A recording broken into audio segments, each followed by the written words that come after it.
이 뭐죠? 꽃꽂이 이 이파리가 가운데 딱 시선이 들어옵니다. 제가 사파리가 될 줄 모르겠어요. 오늘 어떤 형편, 어떤 하루였던지 애쓰셨고 고생하셨습니다. 입을 다 가지고 오셨으니까 응이든지 예든지 아하든지 오늘 하루도 어떤 형편, 어떤 모양이든지 애쓰셨고 고생하셨습니다. 예. 매화꽃도 피었고요.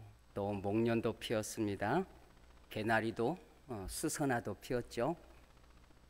순차적으로 봄바람 따라서 꽃들은 어김없이 이 봄을 잊지 않고 피어난 걸 보게 됩니다. 2025년의 대한민국의 봄은 각자가 원하는 봄이 우리에게 왔는지 또 생각해보는 이 시점이기도 한 것 같습니다. 봄이라는 것을 생각할 때 여러 가지 상징적 또 그런 함축적 의미를 시적으로 해석할 수도 있겠죠. 1926년 이상화 시인이 발표한 시가 있어요. 빼앗긴 들에도 봄은 오는가. 일제강점기 시대에 영토와 주권을 빼앗긴 뼈아픈 그 현실 앞에 이상화 시인은 이 봄을 맞이하면서 보리밭을 보고 논두렁의 흙먼지를 바라보면서 이때 빼앗긴 들에도 봄은 오는가, 그 시를 통해서 봄이라는 어떤 광복에 대한 그런 함축적으로 시를 읊어간 것을 보게 됩니다.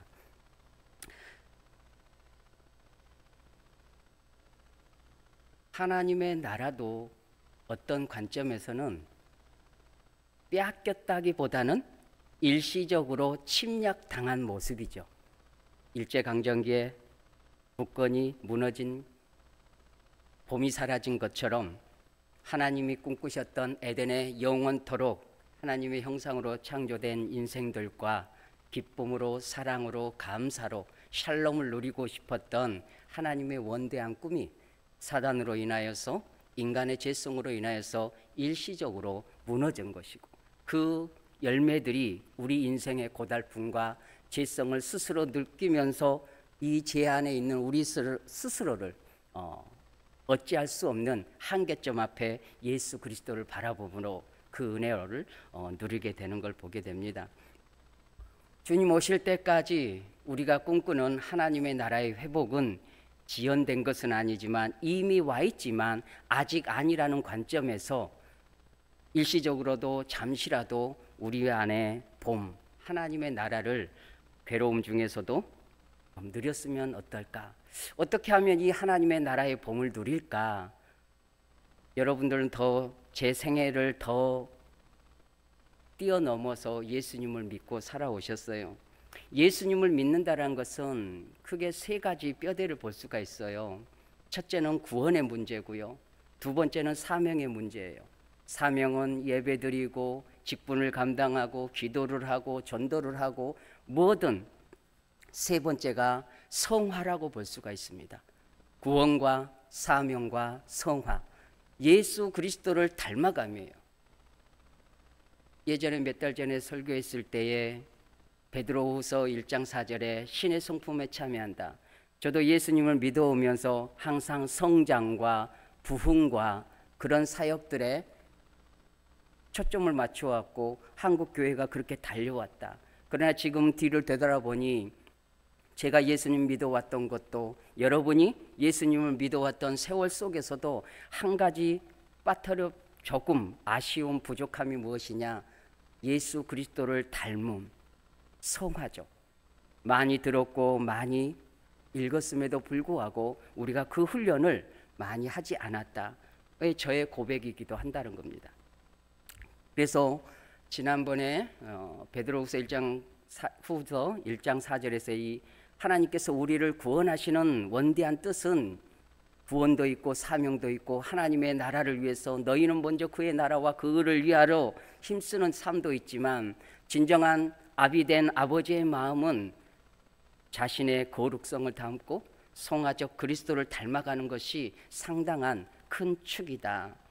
그렇게 생각합니다. 그래서 신의 성품에 신성한 성품, 예수 그리스도의 성품에 참여하는 자로 우리를 그리스도 예수 안에서 부르셨다라고 하는 것입니다. 그리고 두 번째로 이전 달에 보았던 것이 삭개오의 변화죠. 예수 그리스도를 통해서 그가 혐오적 삶을 살았다 할지라도 예수 그리스도를 통해서 발견한 것은 무엇이냐? 새로운 삶의 방향과 가치관. 자기가 세리장으로서 살아왔던 삶의 목표가 이제는 물질주의가 변했다는 거죠. 그의 가치관이 변하고 삶이 변했어요. 교회는, 이 땅은, 하나님의 나라는 예수님을 통해서 변화된 사람들, 변해가는 사람들, 변하고자 하는 사람들을 통해서 하나님이 지금까지 교회의 역사를 이끌어 오셨다는 것입니다.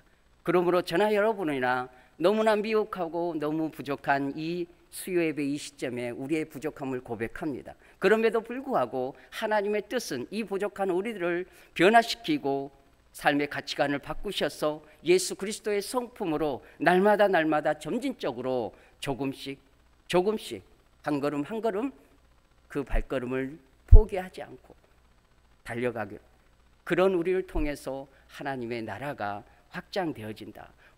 하나님의 나라라는 것은 영토적 양적인 것만은 아니다는 겁니다. 무형적이죠. 우리 안에 하나님의 나라가 있을 수 있고요. 어떻게 보면 오늘 본문의 설교의 주제는 우리 안에 있는 하나님의 나라, 그 하나님의 나라의 일부분이 말이라는 것입니다. 저도 살아오면서 숱하게 말의 실수가 많았고 뼈아픈 상처들을 듣고 말하고 그렇게 살아온 것을 누구나 부인할 수 없는 우리 개인의 고백이기도 합니다. 오늘 본문 야고보서를 통해서 먼저는 이 본문이 강조하는 것은 그거예요. 읽어보신 대로 언어생활, 말. 그래서 제가 언어생활과 말은 문장에 따라서 두 가지로 혼용하겠습니다. 그러나 같은 뜻이죠. 언어생활이 말이고 말이 언어생활이란 거죠. 이 야고보서가 오늘 본문에서 주어진 것은 그것입니다. 배를 보라.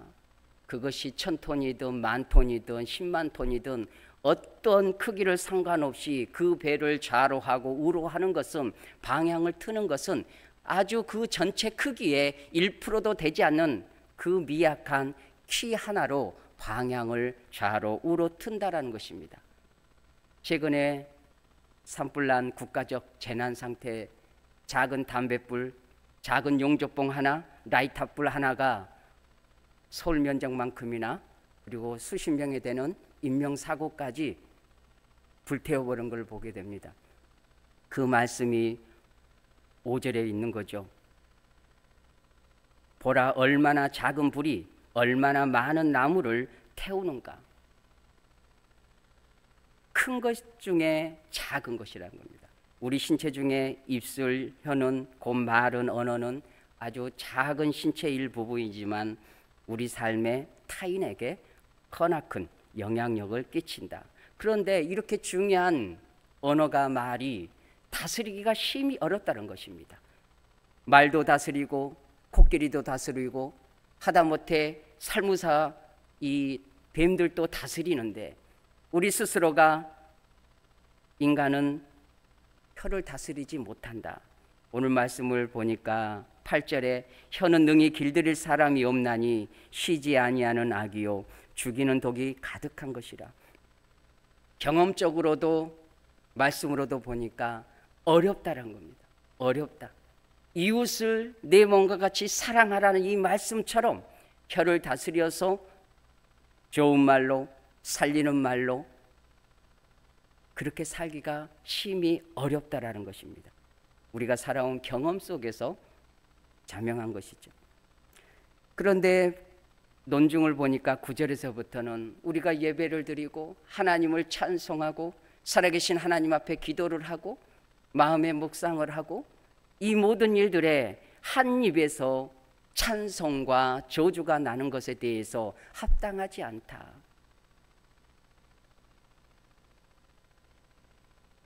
그래서 고민을 해봅니다. 오늘 이 본문을 통해서 말이라는 것이 무엇인지, 그리고 말을 어떻게 훈련시켜 나가야 되는지 좀 더 직면한다는 것은 나를 찌르는 것입니다.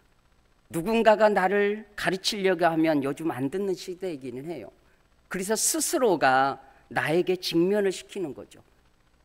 그냥 덮어놓고 넘어가고 그냥 없던 일로 하고 그냥 살아왔으니까 살아가는 것이 아니라 우리의 순간순간 우리 마음에서 나오는 말과 언어가 순간 내가 밝히 빨간불을 쳐다보듯이 신호등 빨간불 멈춰하면 멈추듯이 내 자신이 스스로가 직면하여서 나를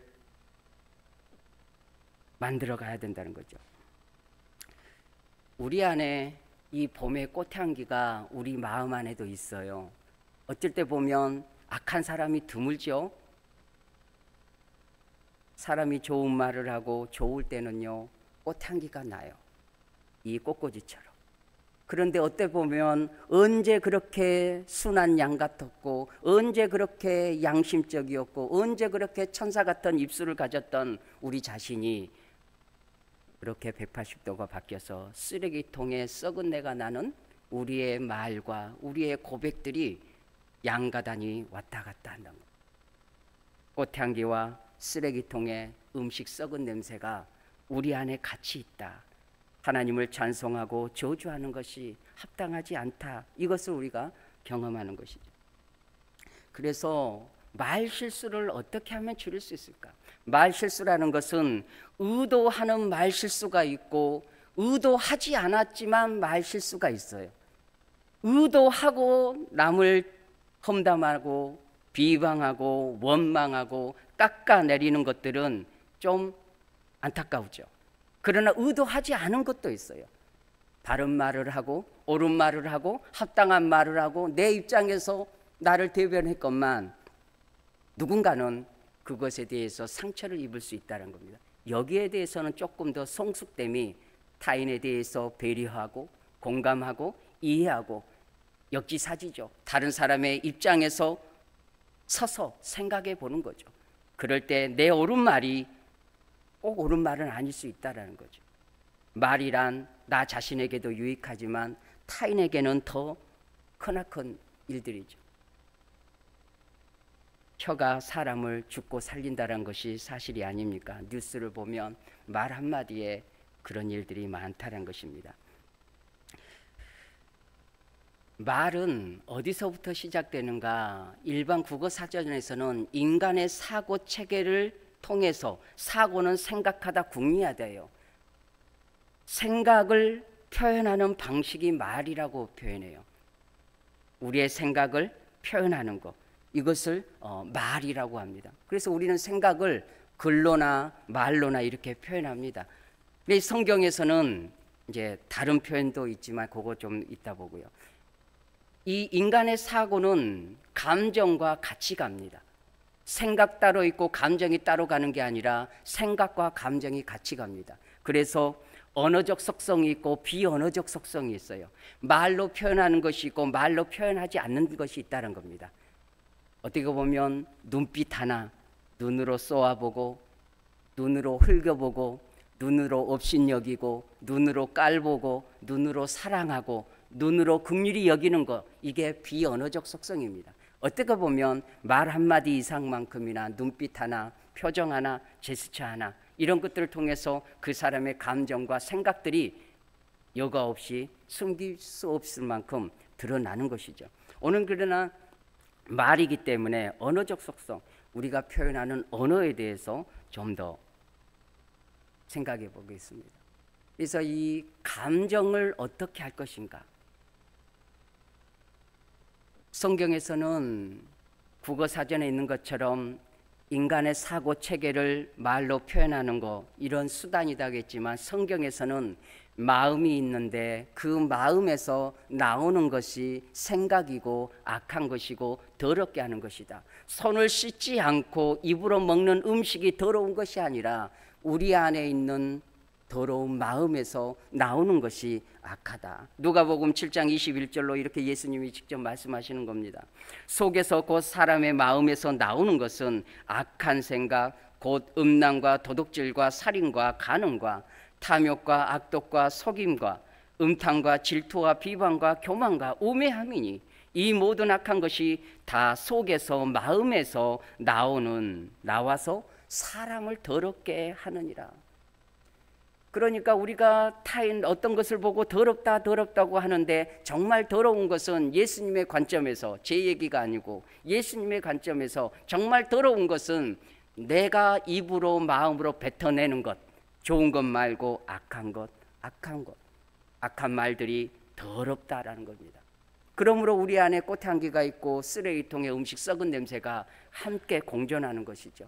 얼마만큼 우리가 이것들을 다스려 가느냐에 따라서 신의 성품 예수 그리스도를 닮아가고 성화적 삶, 구원과 사명과 성화가 조화를 이루어서 종합적으로 건강해지는 그런 신앙생활이 되지 않겠는가. 우리 말씀 하나의 PPT를 통해서 읽어보겠습니다. 잠언 4장 23절과 4절 한번 PPT 한번 읽어보실까요? 잠언 4장 23절을 여러분 읽어보십니다. 시작.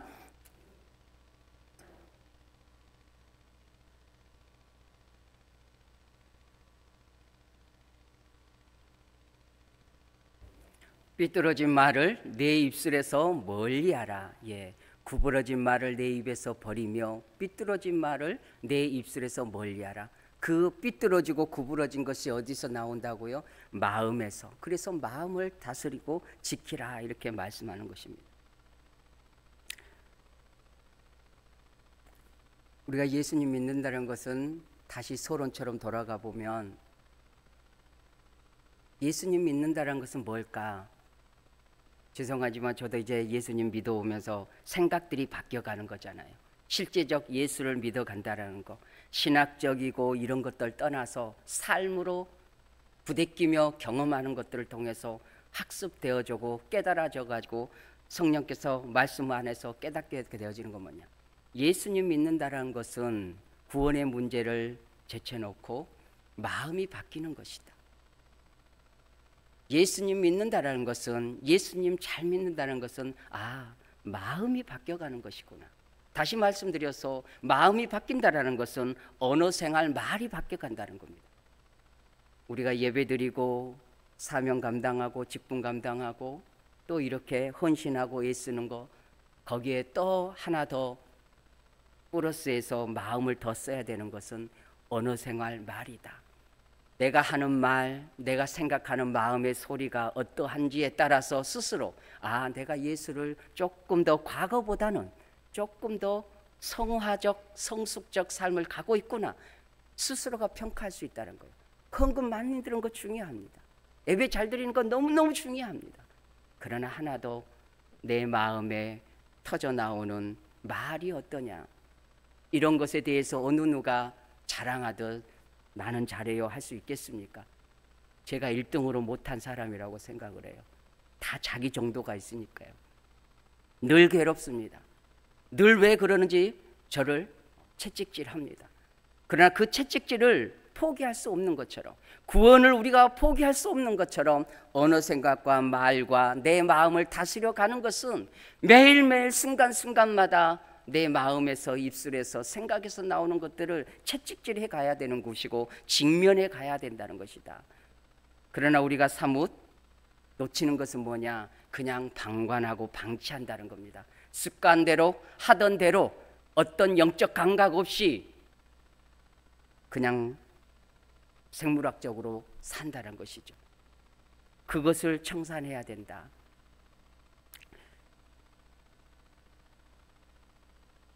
우리가 이제 두 번째는 그러면 왜 말실수를 할까요? 왜 말실수를 할까요? 여러분 뻔히 더 잘 아시지만 논리 전개상 간단히 정리하고 넘어가겠습니다. 우리가 왜 말실수를 한가? 먼저는 자기중심적, 내가 옳다 그런 거예요. 이거는 나쁜 건 아니에요. 내 생각, 내 방향, 내 입장, 이거 잘못된 것은 아닙니다. 그러나 우리는 혼자 사는 것이 아니고 타인과 더불어 사는 것이기 때문에, 말은 나를 위해서 있는 것이 아니고 타인을 위해서 있는 것이기 때문에 나는 옳다, 나만 옳다 하는 것이 말실수가 된다는 겁니다. 그래서 고집스럽게 들리게 한다는 것이죠. 이게 반대로 생각하면 나만 옳다라는 것을 좀 더 바꿔서 생각하면, 아, 나도 틀릴 수도 있고 다른 사람이 옳을 수도 있구나, 내가 미처 생각지 못한 부분들이 분명히 있을 수 있구나라는 것을 인정하면서 대화를 하고 할 때 조금 더 말의 실수를 줄일 수 있겠다. X와 O를 같이 가보겠습니다. 그리고 동일하지만 내 입장에서만 얘기한다, 내 형편에서만 얘기한다. 이것은 조금 더 성숙이 필요한 거죠. 상대방의 입장에서 조금 더 성숙한 사람은 조금 더 타인의 입장에서 생각해 보는 것이, 뭐 가슴 아픈 얘기를 하고 싶지는 않지만 세월호 때요, 그것도 4월이었어요. 4월 16일. 왜 잔인한 4월이라고 하는지요?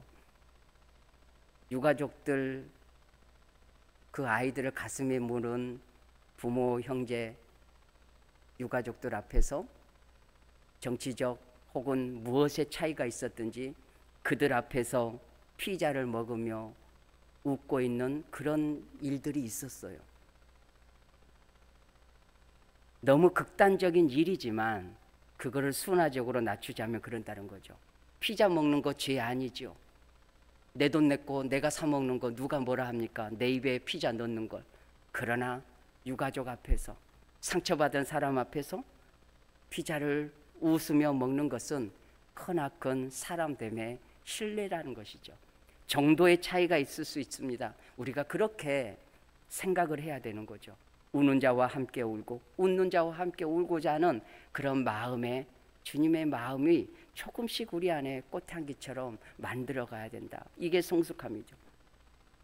그리고 감정 상태라는 겁니다. 장사가 없어요. 기분 나쁜데, 화가 났는데, 성질 나는데, 자존심 상하는데, 인격이 모독을 받았는데 좋은 말 할 사람은 누가 있겠습니까? 그래서 한번 저와 같이 고백해 봅니다. 피하든지 지든지,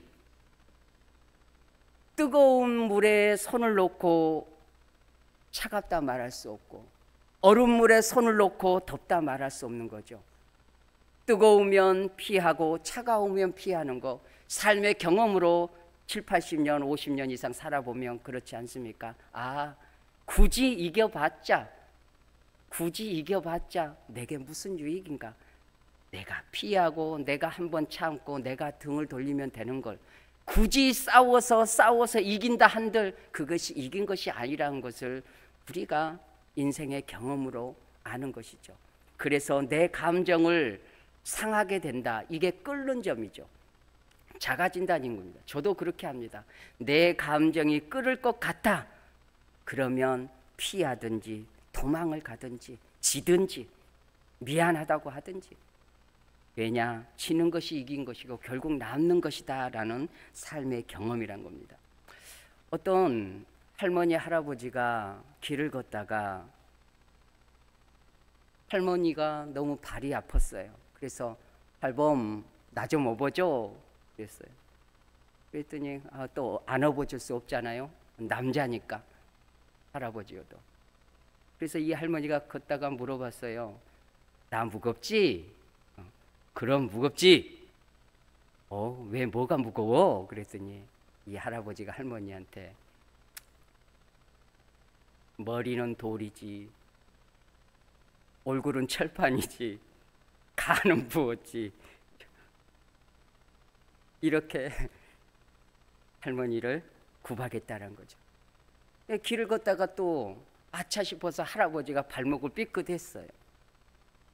어쩔 수 없이 뭐 실현 불가능한 할 수는 있지만 이야기니까, 할멈 나 좀 업어줘, 발목 삐었어. 아까 얻어탄 것도 있고 그래서 업으시오 하고 업고 갔어요. 그래서 이 할아버지 생각에 아까는 내가 무겁다 했으니까 생각을 좀 더 계산해서 할멈 나 가볍지? 그랬다는 거예요. 그러니까 정말 가볍네. 뭐가 그렇게 가벼워? 그러니까 머리는 비었지,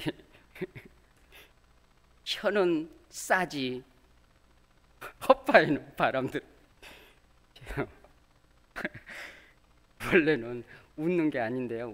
웃으셔도 됩니다. 좀 더 무거움을 편하게 하죠. 머리가 비었다, 머리가 돌이다, 얼굴이 천판이다, 입이 가볍다, 싸다, 간이 부었다, 또 허파에 바람이 들었다. 약간은 우스갯소리지만 우리가 감정이 상하면 특히 가족에게 이러한 상처들이 얼마나 주고받는지요. 그렇다는 거죠. 할멈, 할아범 평생 60, 70년, 80년 살지 않았겠습니까? 그런데도 건강하지 않으면 웃는 소리로 한 것이겠지만 실제 감정이 격화되면 원수가 따로 없는 것이 아니겠습니까? 물론 행복하고 존경스럽게 사는 분들도 많습니다. 그냥 열에 한두 분들이 힘들잖아요. 그렇다는 겁니다. 그래서 우리 관계성에서 노력하는 것이죠. 부정적이고 비방적이고 험담하고 욕설하고 좀 더 깎아내리는 것. 내가 좀 더 지식적이다고 해서 좀 더 가졌다고 해서 그것을 굳이 티내면서 표현하면서 살 필요는 없다라는 것이죠. 그래서 정리를 해봅니다. 내 감정이 격화된다 그러면 물이 끓는 그 점이 있어요. 100도씨에 물이 끓는데 내 경험적으로, 자신의 경험적으로 나는 이 말을 들으면 기분이 나빠지더라, 이 말을 들으면 얼굴이 찡그려지고 밥맛이 없어지더라, 내 입에서 썩은 내가 나오는 이런 형태가 된다면 스스로 작아진다 알고 내가 피하든지 내가 지든지 해야 된다는 거죠. 그것이 남는 것이다 라는 거죠. 이것도 여러 번의 경험과 훈련을 해야 된다는 겁니다. 직면을 해야 된다는 겁니다. 말의 실수는 왜 하는가? 오해죠. 우리의 성급한 판단, 성급함으로 듣지도 않고 짐작으로 우리는 다 직감이 있고 계산해 보는 게 있어서 오해를 합니다. 오해가 말이 되는 거죠. 그리고 이렇게 시간이 쭉 흐르다 보면 마지막으로 말의 습관 때문에, 이 습관이 가장 이제 어려운 거죠. 중독 상태라는 거죠. 담배 끊기 어렵고 술 끊기 어렵고 게임 중독 끊기 어렵고 핸드폰 유튜브 보는 것도 저도 잠깐 보는데 30분 지나가더라고요. 뭐 중독이라고 말할 수는 없지만 청소년들이나 그것 보는 어른들을 보면 하루 종일 틈만 나면 식당에 6명 앉아 있으면 모두가 핸드폰 보고 있어요. 그런 유튜브 보고 있어요. 좋은 내용은 그나마 다행이지만 세속적인 것, 우리의 감정과 우리의 머리를 갉아먹는 것들이 얼마나 그런 정보가 많습니까? 그러므로 이 습관을 다스려 간다라는 거, 말의 습관에도. 그래서 이 습관을 조금 더 이제 훈련해 나가는 방향으로 한번 생각해 보겠습니다. 폴 트레비라는 사람이 영혼을 살리는 말, 영혼을 죽이란 말을 책에 있어요. 우리 표지를 제가 사진으로 준비했습니다. 한번 봐보실까요? 표지, 영혼을 살리는 말, 영혼을 죽이는 말. 이 젊은 분들은 인터넷이나 좀 주문해서 보시면 이론과 실제가 좀 섞여 있어서 충분히 소화하시면서 또 경험적으로 실제적인 것들을 이렇게 실어 있는 책이에요. 이 책에서 제가 인용한 부분이 있는데, 우리가 언어 생활, 언어 습관이라겠죠. 이 언어도 말도 습관이기 때문에 언어 습관에 대해서 4가지 단계가 있다고 이 폴 트립이 얘기를 하고 있어요. 그래서 이 4가지를 보면 한번 따라해 보십니다. 성찰, 고백, 결심, 변화. 듣고 잊어버리셔도 됩니다. 그 쉬운 거예요, 설명은. 그걸 굳이 4단계로 보니까 성찰과 고백과 결심과 변화의 단계로 이어져 간다. 이게 어떻게 보면 예수님 믿는 단계와 비슷해요. 핵심이 뭐냐? 이 4가지 단계의 핵심이 뭐냐? 회개라는 것입니다. 구원에 이르는 회개가 아니라 나의 언어 생활, 나의 말과 말의 습관에 대해서 성찰이 필요하다. 자가진단이 필요하고 되돌아봄이 필요하고 뉘우침이 필요하고 깨달음이 필요하고 후회, 아쉬움, 돌이키고자 하는 결단들, 그것을 회개라고 표현하는 것이죠. 삶의 획기적인 변화를 일으킬 첫 번째 단추가 이 언어 생활의 회개라는 겁니다. 살아왔던 대로, 해왔던 대로, 내 감정대로, 습관대로 내 입장에서만 뱉어오고 살아왔던 것들을 멈추고 이제는 되돌아보고 거울에 나를, 연탄재가 묻은 나를 바라보듯이 말씀의 거울 앞에 주님 앞에서 나 자신의 언어 생활을 성찰해 보는 것이죠. 내가 예수님 30년 믿어왔는데 내 성질, 내 마음 다스리는 거, 내 말이 이대로는 정말 좋은가 고민해 보아야 된다는 거죠. 예수님을 잘 믿어왔다라는 것은 다시 말씀드립니다. 언어 생활을 통해서 숨김없이 드러나는 것입니다. 그런 면에서 목사로서 저는 자격이 없는 거죠. 얼마나 많은 말실수와 누군가에게 상처를 주었겠습니까? 누구도 장사가 없어요. 그럼에도 불구하고 오늘보다 좀 더 나은 삶을 위해서, 언어 생활을 위해서 우리가 포기할 수 없다는 거죠. 구원을 포기할 수 없는 것처럼 언어 생활을 아쉬움과 후회스러움이 있다 할지라도 앞날을 위해서 우리가 그 일들을 해 가야 되겠죠. 그래서 언어 생활은 자신의 문제가 아니라 하나님과의 관계성이다. 한번 저와 같이 고백해 보십니다. 말은 하나님과의 관계이다. 우리가 살아계신 하나님은 눈에 보이지 않아요. 우리는 그러나 그분을 예배하고 그분을 믿고 그분에게 기도하고 그분과 동행하고 그분과 묵상하고 마음을 나누어요. 그러니까 언어 생활 속에서도 우리가 놓치는 것이 뭐냐? 사람만 보면 실수를 쉽게 하고 그렇다는 거죠. 신중해지지 않는다는 거죠. 하나님의 관계 속에서 이것은 훈련을 하지 않으면 그냥 따라오는 게 아니에요. 봄이 되면 수선화가 피고 곧 벚꽃도 필 텐데 봄이 되면 절로 피는 것이 아니라 우리의 언어 생활과 말은 직면하고 나를 채찍질하고 매 순간순간마다 신호등에 빨간 불을 켜듯이 바라보듯이 나에게 경고등을 킬 때에 자괴감을 느끼면서도 또 나를 직면하고 나를 타일러 가야 한다는 거죠. 첫 번째가 이 성찰이었고요. 아, 이대로는 안 되겠구나. 이것도 따라해 보겠습니다. 아, 나의 말이 이대로는 안 되겠구나. 오늘 이 예배가 여러분에게 저에게 의미가 있으려면 이 정도는 가슴에 생각을 좀 묻고 가셔야죠. 내 살아온 인생 중에 내 말이, 내 마음이, 언어 생활이 이대로는 안 되겠구나. 이대로는 방치하면 안 되겠구나. 감기만 나도 허리만 쑤셔도 이빨 아프면 치과 가고 병원 달려가시잖아요. 주님 앞에서 우리가 영적인 치료를, 언어 생활의 치료를 주님과 받아야 된다는 거죠. 두 번째는 고백인데 철저한 자기 고백이 있어야 돼요. 저도 여러분 앞에 고백을 하잖아요. 어떻게 설교한다고 실수 없는 사람이고 어쩌면 더 할 수도 있죠. 그걸 뒤돌아보니까 그래요. 그래서 철저하게 하나님 앞에서 자신의 이 말에 대한 그 고백, 회개죠. 우리의 죄는 생각과 말과 행동이 동반되는데 이 말에 대한 제약된 마음에서 흘러나온 이 언어의 생활의 변화에 대한 회개가 고백 꼭 필요하다. 세 번째는 결심이라는 겁니다. 결심. 변화된 말에 대해서 결심을 단단히 해야 된다. 예전에 담배 피셨던 분들, 저도 담배 20대 초반에 폈어요. 예수님 믿고 나서 얼마나 끊으려고 했든지 결국 끊어져요. 언어 생활도 완벽하지는 않지만 점진적으로 우리가 지향하는 발전적, 긍정적 모습으로 발전해 가지 않겠습니까? 그래서 결심이 필요하다는 겁니다.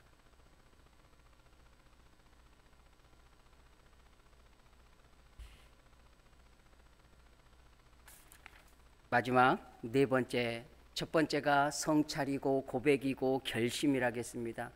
단순하게 네 번째 변화는 마음의 변화를 통해서 우리가 언어 생활이 변화를 가져온다. 이 마음의 변화는 언어 생활로 변화는 직결되는 연결입니다. 그래서 우리 마음이 중요한 거죠. 예수님 믿는 것은 성화, 그 마음을 다스려 왔는가, 어떻게 다스려 왔는가, 그것으로 진단한다고 했습니다. 그래서 이제 이 마음은 이거는 좀 더 나중 기회 되면 하겠습니다.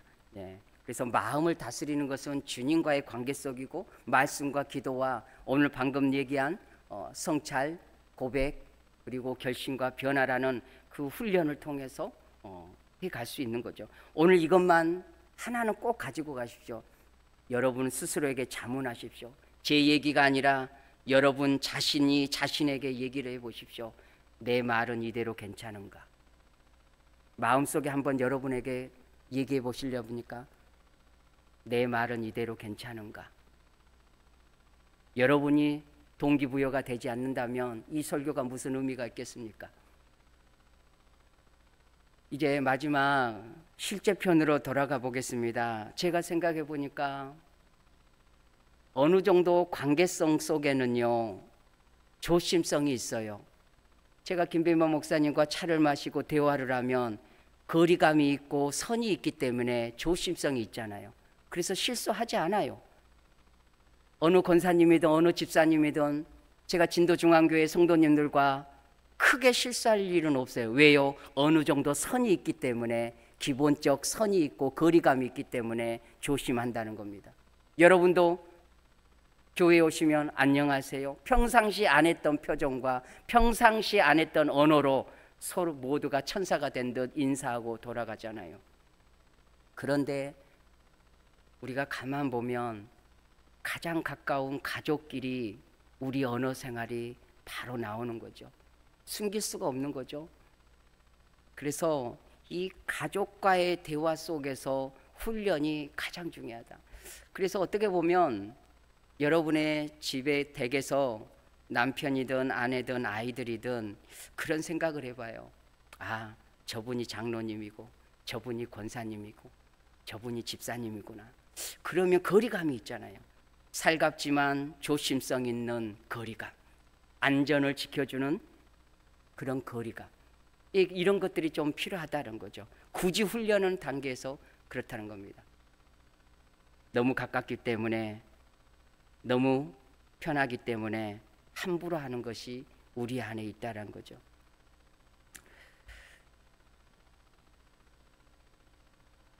그리고 젊은 분들은 대화가 된다면 부부끼리 자기 감정을 표현하고 이 말은 하지 말아달라. 저와 같이 고백해 따라해 보십니다. 이 말은 하지 말아달라. 젊은 부부들은 대화가 되잖아요. 그러면 남편은 아내에게, 아내는 남편에게 얼마 많이 싸워 보셨습니까? 좋은 사람도 나쁜 사람도 싸우고 살잖아요. 그러면 지그시 10년 이상 살았으면 그런 거죠. 당신은 나에게 이런 말은 하지 말아달라. 서로 최소한의 안전키를 얘기해 주는 거죠. 그러면 조금 더 그 뚝이 덜 무너지지 않나. 서로 조금 더 조심하는, 우리 집에 장로님 와 계시네, 권사님 와 계시네, 그런 것처럼 조금 더 조심성이 있지 않는가 생각을 해봅니다. 말씀을 정리하겠습니다. 우리가 평상시 쓰는 그런 숱한 말들입니다. 그런데 마지막으로 이 단순한 단어들을 같이 얘기해보고 성경 몇 구절 읽어보고 마무리를 하겠습니다. 저와 같이 제가 하는 거 같이 따라 하시면 됩니다. 미안합니다. 죄송합니다. 제가 몰라서 그랬습니다. 이게 인정하는 말이죠. 우리가 인정을 잘 안 해요. 미안합니다. 죄송합니다. 고개 한번 숙이면 될 걸, 그걸 안 하잖아요. 못하는 것이고. 근데 그것이 나 자신을 지키는 것이다. 또 따라해 보십니다. 고맙습니다. 감사합니다. 이해합니다. 공감합니다. 형편을 알겠습니다. 그럴 수 있지요. 마지막도 그럴 수 있지요. 예, 뭐 여러분들이 안 하신 얘기 아니잖아요. 그러나 조금 더 우리 입에 좀 더 많이 붙었으면 좋겠다. 이해합니다. 공감합니다. 그럴 수 있지요. 당연히 우리는 믿음의 사람인 거로 또 고백해 보십니다. 믿음으로 삽시다. 주님 붙잡읍시다. 주 안에서 사랑합니다. 예, 제가 이 설교를 위해서 부단히 애썼어요. 무엇을 했었느냐? 예, 자기 고백이죠. 저도 성찰하고 고백하고 왔어요. 제 기억으로는 저희 어머니한테 살아오면서 사랑합니다 소리를 단 한 번도 안 한 것 같았어요. 참 어렵더라고요. 가족에게 좀 부끄럽고 그런데 설교해야 되는데 핑계 삼아 어머니 불러놓고 고맙습니다, 감사합니다, 입을 떼서 사랑합니다라고 제가 오늘 고백하고 이 설교를 하는 겁니다. 저는 수지 맞은 것 같아요. 이 설교하고 나서 여러분들도 결단이 없고 결심이 없으면 그 누군가에게 꼭 전해야 되는 그 사랑합니다 소리 한번 못할 수가 있다는 거죠. 물론 잘하는 분들은 얼마나 잘합니까? 그런데 그 잘함도 나와의 좋은 관계 속 애들한테, 나에게 잘하는 사람한테. 그러나 뭔가 그동안 터놓지 못한 그런 고백들은 결심과 결단, 아까 말한 성찰과 고백과 결심과 변화라는 주님 앞에서 그 결심이 그리고 고백이 나올 수 있도록 우리가 해야 되지 않겠나 생각합니다. 이 성경 말씀 이제 읽고 마무리하겠습니다. PPT 보여주시면, 자, 시편 말씀 같이 읽고 마무리를 하겠습니다. 잠언 25장 11절 시작. 경우에 합당한 말은 아로새긴 음쟁반의 금사관이라. 시편 109편 17절 시작. 그가 저주하기를 좋아하더니 그것이 자기에게 임하고 축복하기를 기뻐하지 아니하더니 복이 그를 멀리 떠났으며. 이 말씀을 설명해 드릴게요. 우리가 뱉은 말들 그 열매가 나에게 온다는 거죠. 누워서 침 뱉으면 내 얼굴이잖아요. 우리가 남에게 험담하고 못쓸 말을 하면요, 그 결실이 내게 온다는 겁니다. 하나님이 들으신 대로 행하시는 거죠. 그러므로 손익계산서 빠른 우리는 그렇구나, 내 뱉은 말이 내게 돌아온다, 축복하면 축복이 돌아오고 저주하면 저주가 돌아온다는 것을 우리가 생각해야 된다. 그리고 잠언서 15장 1절에 유선한 대답은 분노를 쉬게 하여도 과격한 말은 노를 격동하느니라. 시편 19편 14절에 나의 말과 마음의 묵상이 주님 앞에 연락되기를 원하나이다. 오늘 시편 19편 14절 말씀, 우리의 좋은 거, 우리 안에 꽃향기, 이 봄의 꽃향기가 우리의 마음의 생각이, 묵상들이 하나님이 받으시기에 향기가 되어지도록 타인을 살리는, 성령은 살리므로, 사단은 죽이는 영이고 성령은 살림으로 내 말이 성령의 도구가 되고 하나님이 살리는 도구가 되어서 힘을 실어주고 용기를 실어주고 소망을 실어주는 통해서 살리는 영으로 살아가는 예수 그리스도의 성품이 우리 안에 마음에 가득해서 예수님 믿는 맛이 내 언어를 통해서 진도중앙교회가 여러분 한 분 한 분들에게 성화적 성숙이 하나님의 영광이 나타나기를 주님의 이름으로 축원합니다. 우리 찬송하겠습니다.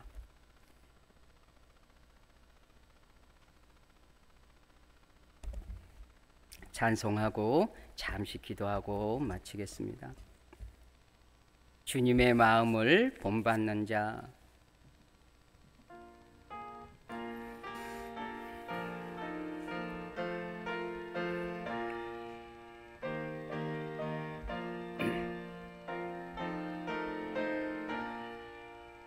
주님의 마음을 본받는 자, 그 마음에 평강이 찾아오면 험악한 세상을 이기리니